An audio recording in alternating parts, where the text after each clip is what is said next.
El síndrome de Sjögren en algunos pacientes se puede presentar con algunos síntomas y en otros distintos, ¿sí? No todos tenemos las mismas características. Entonces, me presento, soy la licenciada Vázquez Ana Belén, soy fonoaudióloga del Hospital Municipal de Oncología en María Curie, en Buenos Aires, Argentina, que en Capital. Acá hay algunas colegas, también alguna paciente, Claudia, de España, así que es un gusto que estén hoy acá compartiendo este espacio. Bien, ustedes me dirán si escuchan todo bien, si ven bien la pantalla, y el encuentro de hoy tiene la finalidad, bien, Mirta, gracias. La finalidad del encuentro de hoy es poder brindarles herramientas. Yo sé que ustedes saben lo que es la disfagia, saben lo que son los trastornos deglutorios, pero en base a la sintomatología que se va presentando, a ver cómo podemos solapar y disminuir ese síntoma. Porque la rehabilitación, en este caso, se basa en eso, en aminorar y en resolver ese síntoma que se presenta, ¿sí? Bien, damos comienzo entonces. Para saber de qué vamos a hablar hoy, vamos a definir a la disfagia, ¿sí? La disfagia es esta dificultad que tenemos para poder tragar ese alimento, e indica la existencia de un problema, que va a estar dado en el tránsito de ese alimento, desde la boca hacia el estómago. Puede deberse a problemas estructurales, es decir, al estrechamiento de algún lugar del tracto digestivo, que va a dificultar que ese alimento transcurra, o alguna dificultad funcional, como es las que vamos a mencionar en el día de hoy, ¿sí? Porque va a haber alteraciones en los movimientos para poder trasladar ese alimento. La disfagia, en algunos casos, en algunos pacientes, puede venir acompañada de odinofagia, que es el dolor para tragar. Dependiendo de qué síntoma esté más potenciado, nos puede presentar odinofagia, ¿sí? La idea de hoy es que ustedes se lleven el mensaje que ningún profesional les diga que porque presentan un síntoma no es así, que ustedes no tienen una dificultad en deglutir, ¿sí? Que se sientan comprendidos y que el profesional que los atienda entienda que se presenta esta dificultad, ¿sí? Que no es una idea de ustedes, ¿está bien? Bien, entonces, para poder rehabilitar y saber de lo que estamos hablando, vamos a compartir un video sobre la disfagia, sobre el acto deglutorio en normalidad, ¿sí? ¿Cómo debería llevarse a cabo? ¿Qué etapas y qué procesos se activan? Vamos a ingerir el alimento y nosotros vamos a realizar todos estos movimientos. Nosotros lo hacemos tan veloz, este acto deglutorio, que por ahí no sabemos todas las funciones que se activan en esos segundos. Necesitamos toda esta movilidad lingual, toda esta musculatura en actividad para que nosotros podamos llevar este alimento, trasladarlo, que sea adecuado para poder deglutirlo, ¿sí? Esta primera etapa es la etapa oral. Ahora vamos a analizar qué pasa en cada una de estas etapas, para que ustedes entiendan dónde se está presentando la dificultad y qué riesgos le implica tener algún trastorno en la deglución. El alimento entonces está ingresando, esta lengua que ya hizo todos sus movimientos laterales, ahora se elevó contra el paladar y empuja y desplaza el alimento hacia atrás. Si hay alguna disminución, alguna falla en esta área, este alimento no llegaría a estar apto para poder deglutir. Luego pasamos a una segunda etapa, que es la faringia, donde el alimento se va a desplazar y se va a dirigir hacia el esfínter esofágico superior que se dilata y dar paso a la etapa esofágica, que es la tercera etapa de la deglución. Les hago mención de estas etapas para saber dónde vamos a presentar mayor dificultad, ¿sí? Entonces, repasamos. Dijimos que tenemos una primera fase, que es la oral preparatoria, donde esta fase es involuntaria. Nosotros, cuando ingerimos el alimento, podemos controlar su volumen, podemos controlar su temperatura. Hasta ese momento nosotros tenemos posibilidades de control. Pasando a la siguiente.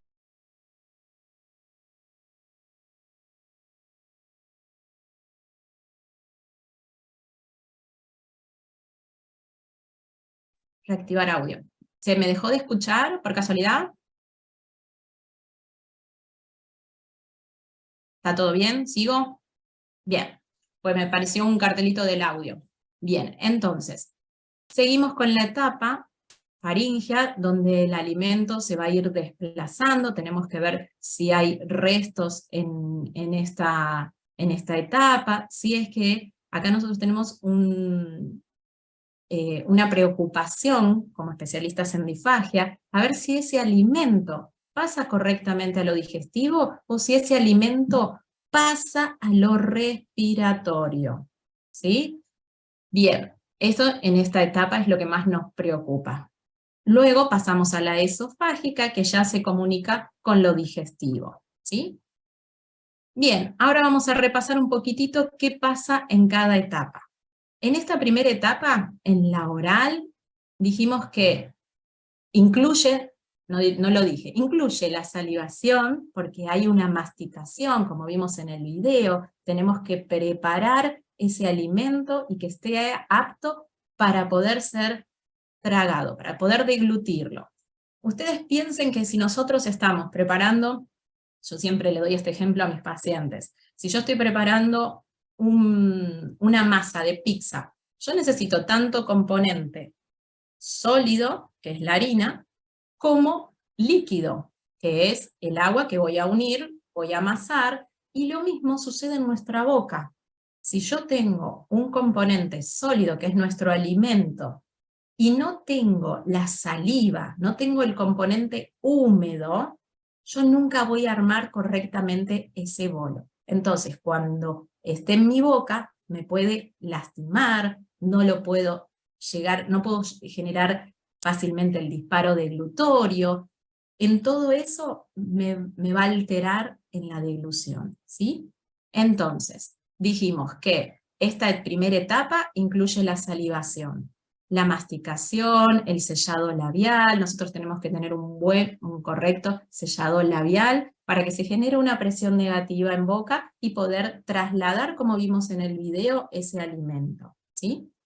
El bolo entonces es trasladado, ya que la lengua se contacta con el paladar y lo desplaza hacia atrás. Ahí se genera el reflejo, el disparo deglutorio, por lo cual pasamos a la siguiente etapa, que es la faringea. En la faringea suceden muchos factores que tenemos que tener en cuenta y que a nosotros nos preocupan. Como acá en el video, vamos a ver que en la etapa faringea, como yo les estaba comentando, cuando se generó el disparo deglutorio, el alimento desciende. Acá nosotros tenemos algunas válvulas de protección, donde el velo del paladar se contacta con la pared faríngea, y este alimento no va hacia los cornetes, no sale por nariz, por un buen funcionamiento de esta válvula. Si hay dificultades en esta válvula, el alimento va a regurgitarse nasalmente. Tenemos la otra válvula que nos va a proteger para que no pase nada a lo respiratorio, ¿sí? Estos son algunos de los movimientos que se realizan en esa etapa. Entonces dijimos que teníamos el cierre del velo con la pared faríngea, teníamos la protección laríngea acá para que no pase lo respiratorio, tenemos movimiento de elevación del hioides y la laringe, todo eso sucede en ese segundo que estamos tragando. Tenemos la constricción faríngea. La faringe nosotros la podemos gráficamente representar como un tubo que va a hacer movimientos peristálticos para que ese alimento descienda y pase al esófago. Si tenemos fallas acá o dificultades acá, o tenemos mucha sequedad, porque toda la mucosa está seca, todos esos movimientos no se van a poder llevar a cabo fácilmente. Entonces vamos a tener dificultades en el trayecto de en el desplazamiento de ese bolo, de ese alimento. Y esta etapa finaliza con la apertura del esfínter esofágico superior, que es el que permite que el alimento sea trasladado a la siguiente fase y última, que es la esofágica, ¿sí? Entonces, acá el alimento ya pasa al aparato digestivo, ¿sí? Llega al estómago. Bien, luego de esta introducción teórica, vamos a ir, ustedes tuvieron hace poquito una charla con la doctora Verónica Flux, estomatóloga, que espero que hayan podido presenciarla porque la verdad que era muy interesante, y ella hacía mención de estos síntomas, que yo les voy a mencionar acá. La serostomía es la falta de saliva, algunos lo saben bien, algunos me pueden decir que nunca tuvieron presencia de este síntoma, y es así, en algunos se potencia algún síntoma y en otros no. Si tenemos serostomía, falta de saliva, nos va a producir dificultades para el armado, como yo les explicaba, este bollo que no podemos de pizza, que no lo podemos armar bien, entonces vamos a tener fallas en el armado y para trasladarlo, ¿sí? Va a ser como si estuviéramos, la dificultad cuando queremos comer algo seco, crocante, para poder trasladarlo. Si eso seco no tiene saliva, es casi imposible trasladarlo. Otro síntoma, las caries a repetición. Como tenemos la falta de saliva, que es inmunoprotectora, no está haciendo todo el tiempo la limpieza, tenemos dificultades en nuestra boca y tenemos pérdidas dentarias. Estas pérdidas dentarias, ¿en qué nos van a afectar? En que no vamos a poder triturar ese alimento sólido. Entonces es otro factor que interfiere en la deglución.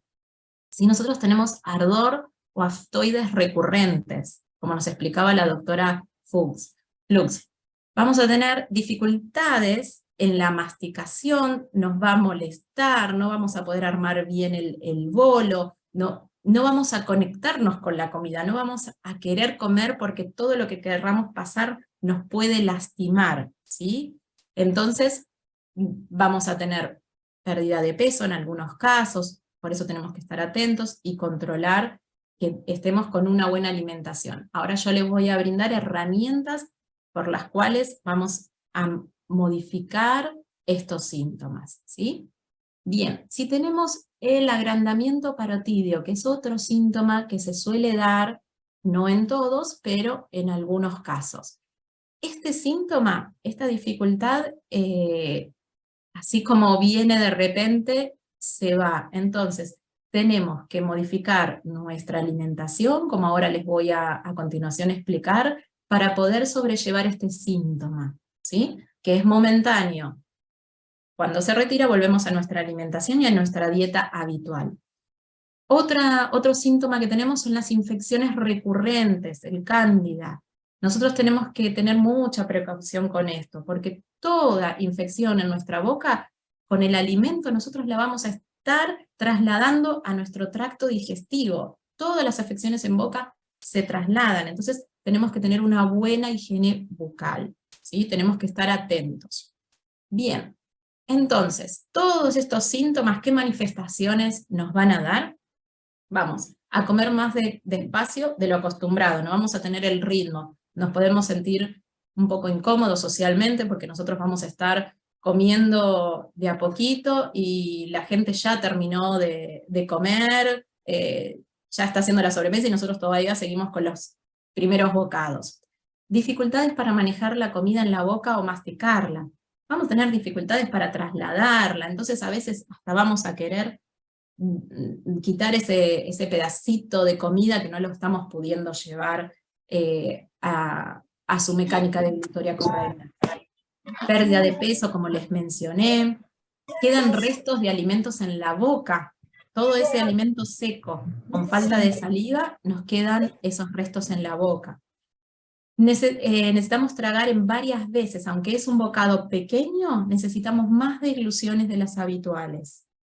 Rechazo a ciertos alimentos que antes podíamos comer y ahora no. Si nosotros tenemos ardor, hay ciertos alimentos, un limón, determinadas salsas, que nos van a dar, a potenciar ese síntoma y no vamos a querer comer esos alimentos. Entonces tenemos que estar atentos a todas estas manifestaciones que se pueden dar, ¿sí? Bien, entonces, ¿cómo vamos a actuar con cada uno de estos síntomas que se nos pueden presentar? Si tenemos la serostomía, lo importante es el uso de humectante oral permanentemente. No nos va a perjudicar en nada, entonces la humectación es muy importante, sumado con el agua, que el agua nos va a hidratar. Son dos cosas que juntas resuelven la situación, pero no puedo humectar solo, no puedo hidratar solo. Tienen que estar juntas para poder brindar una solución. Las caries, tenemos que ir a los controles periódicos con el odontólogo y realizar tratamientos odontológicos atraumáticos. Nosotros sabemos que nuestra boca está con una mucosa muy debilitada, con una capa muy finita, muy sensible. No podemos recurrir a cualquier profesional, porque la intervención no nos puede lastimar, no nos puede perjudicar más de la situación en la que ya estamos, ¿sí? El ardor o los aftoides recurrentes, que son los aftoides recurrentes, son las famosas llaguitas que decimos. Para ello necesitamos sí o sí los controles estomatológicos para que nos den tratamiento a estas lesiones, ¿sí?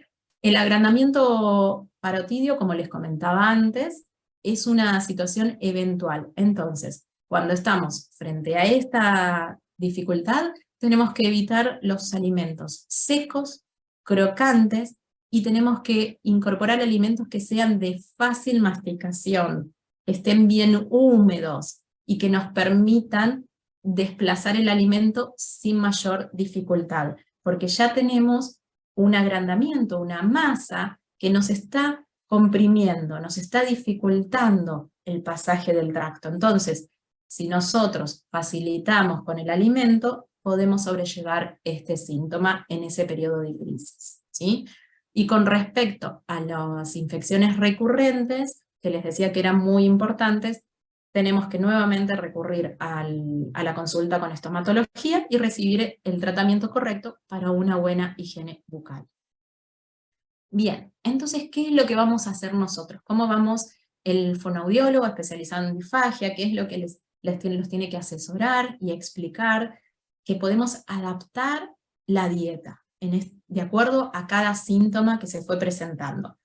¿Cómo adaptamos una alimentación, una dieta? La vamos a adaptar según la consistencia, que esta puede ser con una preparación húmeda, homogénea, es decir, cremas, puré, yogur, temperaturas más frías. Entonces, cambiamos la consistencia y facilitamos el trago.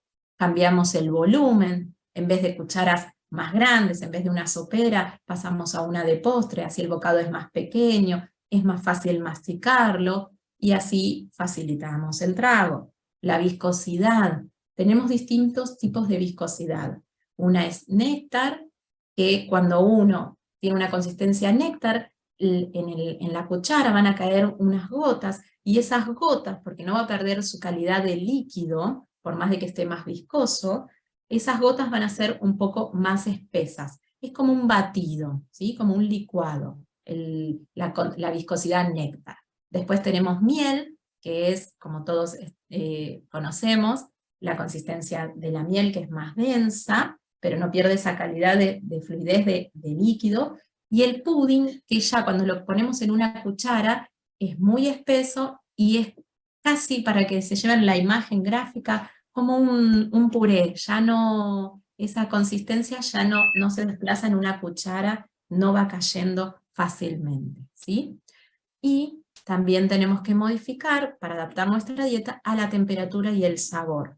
Obviamente, temperaturas altas nos pueden ocasionar mayor ardor, mayor dificultad, mayores molestias. Una temperatura fría nos puede dar mucha sensibilidad. ¿sí? Entonces hay que tener precaución con el tema de las temperaturas. Y hay alimentos que de acuerdo a la sintomatología que estemos enfrentando en ese momento, estos alimentos pueden ser que los ácidos no los podamos tolerar y siempre hemos comido ácidos sin ningún problema.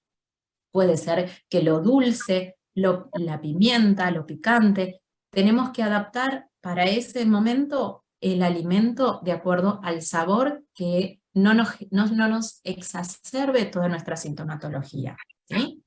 Bien, nosotros en fonoaudiología tenemos una escala que se usa internacionalmente y nosotros, esta escala se llama ITSI y la usamos para poder determinar qué tipo de alimentación está apto el paciente en este momento, ¿sí? Si su alimentación tiene que ser totalmente licuada, si puede tener una consistencia tipo ITSI 4 como puré, si tiene que ser picada y húmeda, si puede ser suave y tamaños bocados, si es que no hay dificultades para triturar, llegar a triturar ese alimento, ¿sí?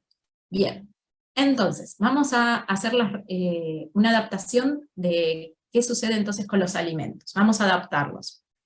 Si hacemos cambios leves en nuestra dieta, porque hay algunos, que se presentaron algunos de todos los síntomas que mencionamos, los alimentos tenemos que recordar que tienen que ser suaves, como venimos diciendo hasta ahora, suaves y húmedos, nada crocante, no esa miga de pan, esas baguettes, sí crocantes, ricas, bueno, no, en ese momento tratemos de dejarlas de lado y usemos un pan de miga, algo más blando, algo más húmedo, ¿sí? Suave al masticar, que no nos lastime, que no nos raspe, y acompañado de salsas, que es lo que le aporta la humedad, ¿sí? Entonces, los alimentos, cuando hacemos cambios leves, van a estar enteros, no es que van a estar triturados, procesados, van a estar enteros, pero con la calidad de húmedos. Si yo tengo, por ejemplo, una milanesa, un sólido, y tengo que adaptar un poquito porque me está costando armar el bolo, estoy con dificultades, con mi saliva, ni la saliva artificial, ni los caramelos me están resultando para estimular, entonces, ¿qué voy a hacer? Esa milanesa que yo hice al horno, le voy a poner bastante limón, si es que el ardor me permite tolerar algo ácido, si no, recurro a algunas salsas, como dijimos, que puede ser una mayonesa, una sabora, un ketchup, y eso es lo que le va a brindar esa humedad al alimento para poder armar el bolo, ¿sí? Entonces, algunos ejemplos pueden ser tortillas, pescados, pastas, verduras hervidas o frutas maduras. Todo eso es de fácil masticación, ¿sí? Nos va a permitir facilitar el trago. Podemos hacer cambios ya moderados. Tenemos exacerbada toda la sintomatología y se combinó todo. Estamos en un periodo de crisis. Sabemos que el síndrome, como decía la doctora Flux, se puede asociar, hablamos de poliautoinmunidad, se puede asociar a otras patologías, entonces hay que ver con las otras patologías qué síntomas nos está ocasionando. Entonces, acá vamos a hacer unos cambios moderados. La consistencia ya va a ser de un puré suave y uniforme. Lo importante en estos cambios es no mezclar consistencias, no poner el puré, lo blando, lo semisólido, con una semilla, con un sólido, con una almendra, con algo de consistencia firme y sólida, ¿sí? Es esa combinación. En este caso, si estamos haciendo cambios ya moderados, no es bueno realizarlos, ¿sí? Entonces, mismos los helados ya tienen que estar homogéneos, no podemos un helado, si es de vainilla, que sea de vainilla, si es de dulce de leche, solo de dulce de leche, de chocolate, exclusivamente de chocolate, no ese dulce de leche granizado, no ese chocolate con almendras, tiene que ser homogéneo para que sea de fácil trago, ¿sí? Entonces, la textura y la consistencia, esto que les explicaba, tiene que ser similar. No podemos mezclar el semisólido más el sólido, ¿sí? Y este sólido, si es que tenemos un pedacito de carne, de pollo o de pescado, deben desmenuzarse fácilmente, ¿sí? Entonces, algunas sugerencias, los soufflé, el flan, un mousse, esas son las consistencias para que ustedes tengan el ejemplo, ¿sí? Luego, ya si tenemos que hacer cambios mayores, estamos hablando de alimentos que casi no precisan masticación. Entonces, ¿qué tenemos que hacerlos? Mixearlos, ¿sí? Ya no tienen que estar la lengua en esos movimientos porque nuestra lengua ya no los puede realizar, ¿sí? Tenemos una lengua con una mucosa muy finita y que todo lo que pongamos en ella nos arde, nos molesta, entonces tiene que estar ya de fácil masticación y mixeado, ¿sí? En este caso, los ejemplos serían cremas, el puré tamizado, sin grumos, y los batidos, ¿sí? En este caso ya estamos hablando de cambios severos, extremos, y todo tiene su periodo, ¿sí? Por eso tenemos que hacer un seguimiento de las indicaciones. No es que duran para siempre. Bien, entonces, vamos a hablar de uno de los estudios. Nosotros, cuando tenemos dificultades, trastornos deglutorios, si estos son moderados, si estos son limitaciones leves a moderadas y no son severas, podemos hacer una evaluación clínica de la deglución con un especialista en disfagia y ver qué herramientas de las que mencionamos dentro de la dieta podemos adoptar para mejorar y disminuir esta sintomatología. Y esa es una evaluación, la podemos hacer clínica. Después tenemos una evaluación que es objetiva, que es la videodeglución. Después por ahí me contarán algunos si es que tiene alguna dificultad hoy por hoy en la deglución, si está transitando algunos de los síntomas que hemos mencionado, si tiene alguna dificultad, si nunca le pasó que tenga dificultad para tragar, porque puede ser, no todos lo presentan, esta sintomatología. Entonces vamos a hablar de la videodeglución. La videodeglución es un estudio que nos permite a los especialistas en deglución saber qué está pasando con ese alimento. Es una evaluación radiológica dinámica que capta los distintos momentos y movimientos del paciente a la hora de deglutir. Se va a evaluar las tres consistencias. El semisólido, que va a estar representado por un yogur, se empieza el estudio por esa consistencia, un líquido y un sólido, que puede ser una vainilla, una media luna, al momento del estudio, ¿sí? Y nos permite evaluar si esa deglución se está llevando a cabo segura y eficazmente. Segura porque no está pasando a lo respiratorio, y eficaz porque ese paciente está recibiendo los nutrientes adecuadamente y no está descendiendo de peso, ¿sí?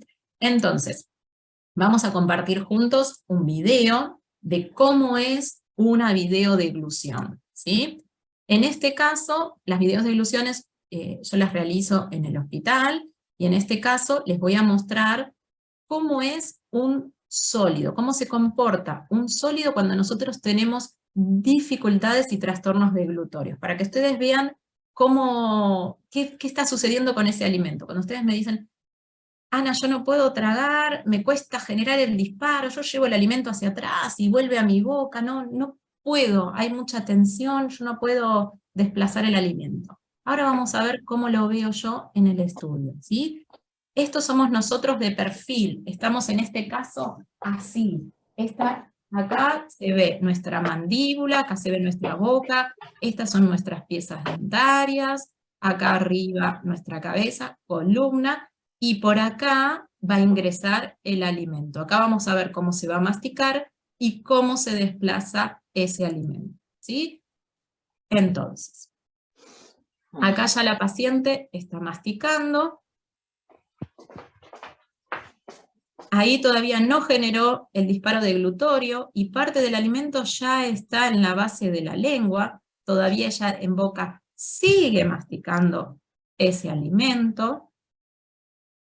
Acá está tratando de tragarlo, quedan restos, se le indica que haga una deglución en seco. En seco es hacer una deglución de tu propia saliva, pero si uno no tiene saliva suficiente, no puede usar esa maniobra.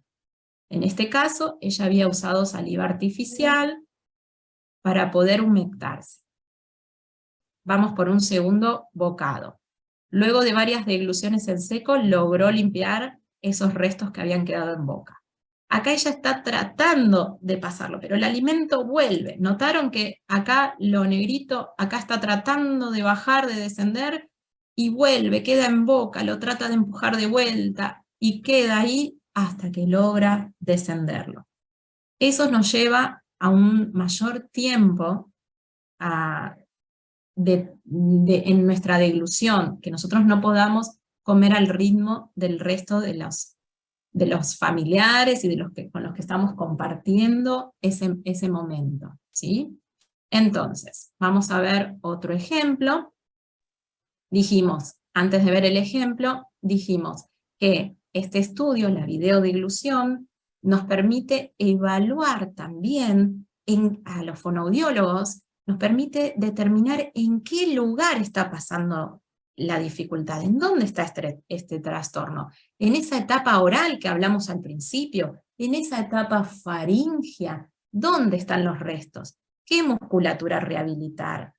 ¿Lo solucionamos con una adaptación de la dieta? ¿Se tiene que hacer actividades neuromusculares? ¿Qué tenemos que hacer? Por eso es muy importante este estudio. No todos lo necesitan, no todos requieren una evaluación objetiva como una videodeglución. Hay pacientes que con una evaluación clínica ya se puede tomar una conducta terapéutica, ¿sí? Pero es bueno que ustedes sepan que este es un método de evaluación muy, muy frecuente y muy, muy usado porque nos aporta mucha información útil, ¿sí? Si hay alguna alteración en la musculatura y dónde se localiza esa alteración, este estudio nos lo va a brindar. Acá estamos con otra paciente, de vuelta, esta es su mandíbula inferior, esto no se preocupen, son los aritos que se dejó puesto la paciente, porque no nos interfería en la visión en este caso. Acá está masticando, y ya parte del alimento ya se está desplazando hacia la cavidad faríngea, hacia la siguiente etapa. Ustedes ya hicimos la parte teórica, ya dominan lo que es la etapa oral, ya dominan lo que es la etapa faríngea y la esofágica, ¿sí? Entonces ya vamos hablando con esa terminología.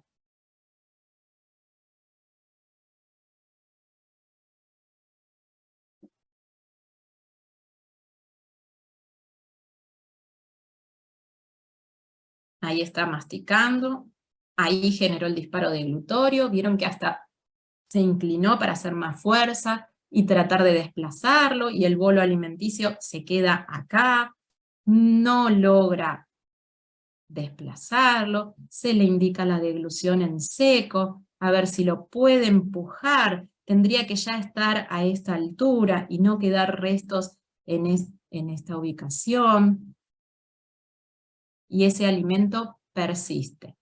¿Qué se le sugiere a la paciente? Que tome un líquido, a ver si el líquido no le ocasiona dificultades y logra limpiar y desplazar ese alimento. Porque todos van a tener la sensación, si les sucede esta dificultad en la etapa faríngea, van a sentir un cuerpo extraño, me van a decir, Ana, yo siento algo acá, no puedo seguir comiendo porque siento algo acá. Y sí, es así, porque está el alimento. Entonces, recomendaciones que me interesa que tengan para ir cerrando nuestra charla. Tenemos que dedicarle el tiempo necesario a la comida, que nadie nos apresure. Si nosotros necesitamos más tiempo masticatorio, hay que respetarlo, porque tenemos mucho riesgo de tratar de pasar el alimento y apurarnos para tragar y llevar un ritmo como el resto de los que están compartiendo la alimentación con nosotros. Adaptar la dieta, eso que vimos recién, qué tipos de alimentos, los más blandos, más húmedos, consistencia, viscosidad, ¿sí? Ingerir cantidades pequeñas que nos llevan menos masticación, ¿sí? Mantener adecuada higiene oral, por lo que hablamos de las infecciones, que es muy importante, no trasladar esto al resto de las mucosas, a la esofágica, ¿sí? Y no hablar mientras se come. Tenemos que tratar de asegurarnos que ese alimento pasó, está seguro, y luego podemos hablar, abrir lo respiratorio, abrir la vía respiratoria, y poder ahí sí dialogar una vez que estamos seguros que ese alimento descendió en forma eficaz, ¿sí? Y segura. Muy bien. Así que bueno, esas fueron algunas de las herramientas que suelo compartir en la primera entrevista con mis pacientes, cuando me plantean las dificultades y la sintomatología que presentan en ese momento. Así que, a modo de cierre, comparto con ustedes una frase de María Teresa de Calcuta que dice: a veces sentimos que lo que hacemos es tan solo una gota en el mar. Pensamos que controlando eso no alcanzamos nada, pero el mar sería menos si le faltara esa gota. Así que es muy importante todas las herramientas que ustedes puedan implementar frente a tantos síntomas que se pueden presentar, ¿sí? Bueno, acá les dejo mi Instagram por cualquier duda, consulta que quieran realizarme. Y bueno, y ahora abrimos los micrófonos para charlar un poquito.